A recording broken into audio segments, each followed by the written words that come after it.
Greetings and salutations, my gods and goddesses. I hope everyone is deciding to make it another wonderful day and at least make today 1% better than yesterday. Be mindful of your thoughts. Align your actions to be an expression of self love and love for your fellow human. The message here is my second video about how you can recognize when you are under a spiritual attack, spell, or if you are being cursed or hexed by a dark witch or dark warlock. My initial video only enumerated the symptoms a target may feel when under spiritual attack. This video will enumerate some circumstances of why one may be targeted by a dark witch, warlock, or dark coven, and how you can protect yourself from said hexes. There are many different scenarios as to why someone would be targeted, but the common theme as to why will always be something extremely selfish or self-serving for said dark practitioners. These people act only to satisfy their ego. These evil people do not really do any self-reflection, inner child healing, or take any real accountability for any of their actions.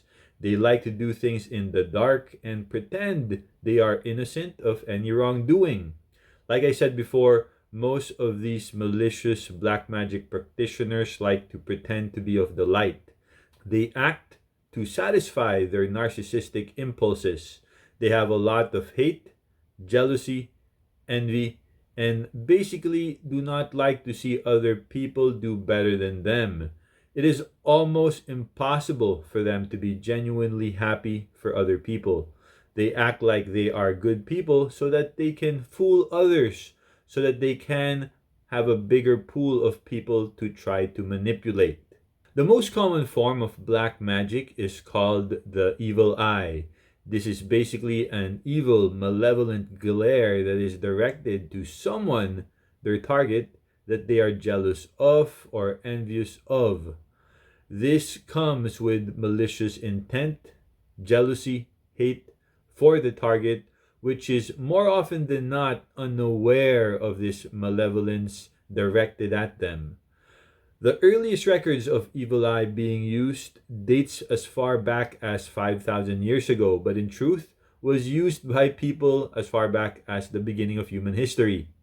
I personally have encountered a different form of evil eye where this person had pictures of their ex and all the pictures of said ex had their eyes grayed out by various colors of ink, some by blades too. I thought it was just a weird thing, but years later, I found out that person and their whole family were witches.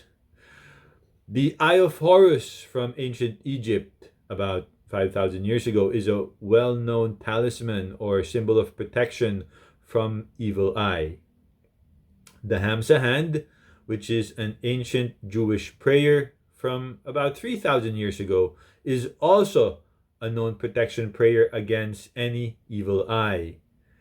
Crystals and various stones also have properties known to protect against evil eye or any negative energy directed at you. Black tourmaline, black onyx, selenite, clear quartz crystals, to name a few. About 40% of the world's population believes in the evil eye. Beware of people that you encounter that have elaborate statues on altars with many different types of candles, tapestries of various deities, morning star, and horn busts or skulls. Granted, some people may just want to collect these things, or they could be collectors of various things, or might be extremely religious, so use your discernment. However, if you start to feel your energy being drained, or if you start to develop bad luck, health issues, experience gaslighting, or any form of manipulation or narcissistic action from said people, then do yourself a favor and leave that situation. Watch my protection video for an in-depth guide on how to protect yourself from spiritual attacks without doing any magic yourself. Anyone can protect themselves from hexes or curses by keeping their energy at the high vibration. This just means you do not allow yourself to dwell in any negative emotions or any low vibrational energy. It is vital that you discard these evil people from your energy and your entire life in general. Leave those people with love. Do not stoop to their level and wish them any harm. Even if you forgive them, karma, the universe, and God will call judgment upon them. For spiritual protection, you need to pray to God for protection. Ask your guardian angels, Archangel Michael, the other archangels, your spirit guides, your ancestors, for spiritual protection. Spiritual warfare is real, folks, okay? Your ignorance to the truth does not erase the facts. If you are experiencing suicidal thoughts or depression, and if these simple countermeasures do not work, then you may need to consult a professional for help. If you have tried the steps above, but still experience said symptoms, and no amount of medication or therapy is working, then please consult a professional intuitive healer or spiritual guide. Thank you so much. I love you all, my gods and goddesses. Know and believe you all hold the power of the Almighty Spirit inside you. Please share and subscribe.